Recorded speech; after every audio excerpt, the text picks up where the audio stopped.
सुप्रभात प्यारे बच्चों। बच्चों, आज हम ये सबसे कठिन समय नहीं है इस कविता का अध्ययन करने जा रहे हैं। यह कविता जया जादवानी जी द्वारा लिखी गई है। कवित्री इस कविता के माध्यम से हम सभी को आशावादी बनने की प्रेरणा देती हैं। आज देखते पहला पैराग्राफ। नहीं, यह सबसे कठिन समय नहीं। अभी भी दबा है चिड़िया की चोंच में तिनका और वह उड़ने की तैयारी में है। अभी भी जलती हुई पत्ती थामने को बैठा है हाथी।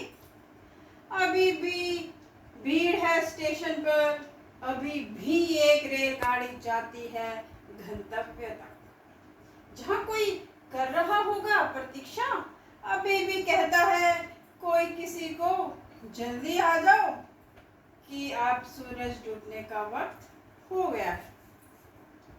तो बच्चों, कवित्री इस कविता के माध्यम से हमें कहते हैं कि हमें निराश नहीं होना चाहिए, हमें आशावादी होना चाहिए। हम निराश क्यों हुए भला? ये हमारा कठिन समय नहीं है। अभी कठिन समय वो होता है जब हम सारी उम्मीदें खो बैठते हैं। अभी तो कठिन समय नहीं आया, अभी तो हमें आशा है। आशा देखिए कैसी आशा। नहीं, ये सबसे कठिन समय नहीं। अभी भी दबा है चिड़िया की चोंच में तिनका। कवित्री कहती है कि अभी कठिन समय कैसे हुआ? अभी भी हम देखते हैं कि चिड़िया की चोंच में तिनका दबा होता है। वो तिनकों को उठाती है और किसी सुरक्षित स्थान पर रखती है, फिर जाती है, फिर तिनके इकट्ठा करती है और एक सुरक्षित स्थान पर रखती जाती है और उन तिनकों से वो घोंसला तैयार करती है अपने अंडों के लिए और बच्चों के लिए, ताकि वो वहाँ पे सुरक्षित रह सकें। कहने का मतलब ये है कि चिड़िया जो है, चिड़िया को भी चिंता है अपने बच्चों के भविष्य का। तो ये कठिन समय कैसे हो सकता है? ठीक है बच्चों, कठिन समय तो तब होता कि चिड़िया को कोई काम ना होता, उसे कोई भी किसी प्रकार की कोई आशा ना होती। उसे तो आशा है कि मैं कल की भविष्य में मैं ऐसा करूँगी, मैं घोंसला बना लिया है, इस घोंसले में बच्चे रहेंगे, अंडे सुरक्षित रखूंगी, और वह उड़ने की तैयारी में है। अभी भी जलती हुई पत्ती थामने को बैठा है हाथ एक। कवित्री कहती है अभी भी पेड़ से कोई पत्ता गिरता है, उस पत्ते को थामने के लिए कोई ना कोई हाथ जो है वो हमेशा तैयार रहता है। इसका अभिप्राय ये है कि अभी भी समाज में, अभी भी संसार में जब कोई व्यक्ति दुविधा में होता है, संकट में होता है, परेशान होता है, तो उसको उसकी सहायता के लिए, उसके दुख दूर करने के लिए कोई ना कोई सहायक जो है उसके पास जरूर आता है।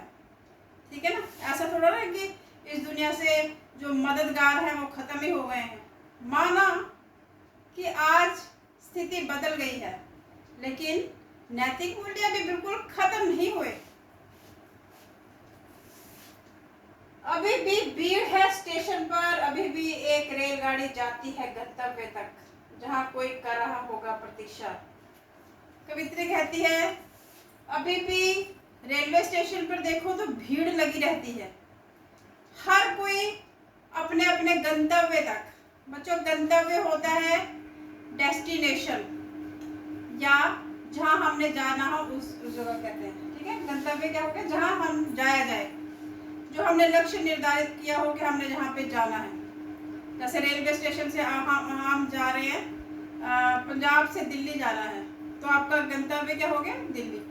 उसको कहते हैं डेस्टिनेशन, लक्ष्य या फिर गंतव्य। तो कवित्री कहना चाहती है अभी भी एक रेलगाड़ी जाती है गंतव्य पर, यानी कि रेलवे स्टेशन में आज भी भीड़ लगी रहती है। आज भी जो एक रेलगाड़ी है लोगों को उनके गंतव्य तक पहुंचाती है, जहां पर उन्होंने जाना होता है वहां तक पहुंचाती है, जहां कोई कर रहा होता है उनका प्रतीक्षा, यानी कि उनका इंतजार कर रहा होता है। तो बच्चों, जब तक कोई हमारा इंतजार कर रहा है तो कठिन समय कैसे हो सकता है? ठीक है ना। हमारे दिल में भी आशा है और जो हमारा इंतज़ार कर रहा है उसके दिल में भी आशा होती है कि वो घर में आएगा या वो घर में आएगी। तो हमारे दिल में भी आशा होती है कि हम वहाँ पहुँचेंगे। यानी कि हम फिर हमारे लिए कठिन समय कैसे हुआ। अभी भी कहता है कोई किसी को, जल्दी आ जाओ कि अब सूरज डूबने का वक्त हो गया है। कहने का मतलब ये है, कवित्री कहते हैं कि आज भी, अभी भी वो समय है कि जब सूरज डूबने का समय होता है तो हम लोग अपने अपने जो हमारे घर के बंधु हैं या हमारे घर के सदस्य हैं, हम किसी ना किसी का इंतज़ार कर रहे होते हैं शाम को जब सूरज ढल जाता है। तो कवित्री कहती है, जब हम अपनों की प्रतीक्षा कर रहे हैं, अपने हमारी प्रतीक्षा कर रहे हैं, तो वो कठिन समय कैसे हो सकता है। बच्चों, इसके माध्यम से कवित्री यही कहना चाहती है कि जब ये सब कुछ है, जब हमारे जीने की आशा तब खत्म होती है, कठिन समय तब होता है जब हमारी सारी आशाएं जो हैं उन पे पानी फिर जाता है। जब हमारे पास कुछ नहीं होता, ना हमें हमारे साथ कोई, हम किसी का इंतज़ार करते हैं, ना हमारा कोई इंतज़ार करने वाला होता है, ठीक है, ना हम किसी के भविष्य की चिंता करते हैं और ना हमारा कोई भविष्य की चिंता करने वाला होता है, ना ही हमारा कोई मददगार होता है और ना हम किसी की मदद करने को तैयार होते हैं। वो कठिन समय हो सकता है। हम तो हाँ, ये तो बहुत सौभाग्य की बात है कि हम लोगों की प्रतीक्षा करने वाला कोई ना कोई हमारा वेल विशर जो है इस दुनिया में है। तो ये कठिन समय नहीं है, हमें आशावादी होना चाहिए, हमें आशावादी होना चाहिए क्योंकि यह कठिन समय अभी नहीं आया। देखिए दूसरा पैराग्राफ, अभी कहा जाता है उस कथा का आखिरी हिस्सा जो बूढ़ी नानी सुना रही सदियों से, दुनिया के तमाम बच्चों को अभी आती है एक बस अंतरिक्ष के पार की दुनिया से, लाएगी बचे हुए लोगों की खबर, नहीं ये सबसे कठिन समय नहीं। कवित्री फिर से आशावादी होने का जो भावना है उसका विकास करते हुए कहती है कि हमें आशावादी होना चाहिए। कहती है कि अभी कहा जाता है उस कथा का आखिरी हिस्सा जो बूढ़ी नानी सुना रही सदियों से। सदियां क्या होता है, एक सदी होती है 100 वर्ष का समय, तो सदियां हो गई कई 100 वर्ष का समय। तो कवित्री कहती हैं कि कई सदियों से, कई 100 सालों से जो नानियां हैं, नानी, दादी, नाना, दादा, ये लोग जो होते हैं नानियां, दादियां, ये क्या करती हैं, हमें आप लोगों को सदियों से कहानियां सुनाते आ रहे हैं ये लोग, नाना, नानी, दादा, दादी। तो ये कहती हैं, कवित्री कहती है कि उस परंपरा को याद दिलाते हुए कहती हैं कि आज भी जब कोई नानी या दादी बच्चों को, अपने पोतों को जब ये कहानी सुनाती हैं तो वो आखिरी हिस्सा जो कहानी का था आज भी वैसा ही होता है। कैसा होता है, वो क्या बताती है बच्चों को, दुनिया के तमाम बच्चों को अभी आती है एक बस अंतरिक्ष के पार की दुनिया से। अंतरिक्ष होता है आकाश। बच्चों को कहती हैं अभी जो इस दुनिया से चले गए ना, वो आकाश में गए थे और आकाश में वो कहीं थोड़ी देर के लिए रुक गए और वो आप लोगों का पता करने बहुत जल्दी आएंगे। इस तरह से वो बच्चों को हौसला देती हैं, बच्चों का आत्मविश्वास बढ़ाती थी और आज भी वैसा ही होता है। आज भी बच्चों जब किसी के घर में जैसे किसी छोटे बच्चे की माता जी नहीं है, पिता नहीं है, कोई और भाई नहीं है, कि मृत्यु हो जाती है, तो आज भी कहते हैं ना, नानी, दादी या घर के सदस्य ऐसे बोलते हैं, वो देखो वो ना वो तारा बन गए आपकी मम्मा, वो तारा बन गए, वो चांद बन गए आपकी पापा।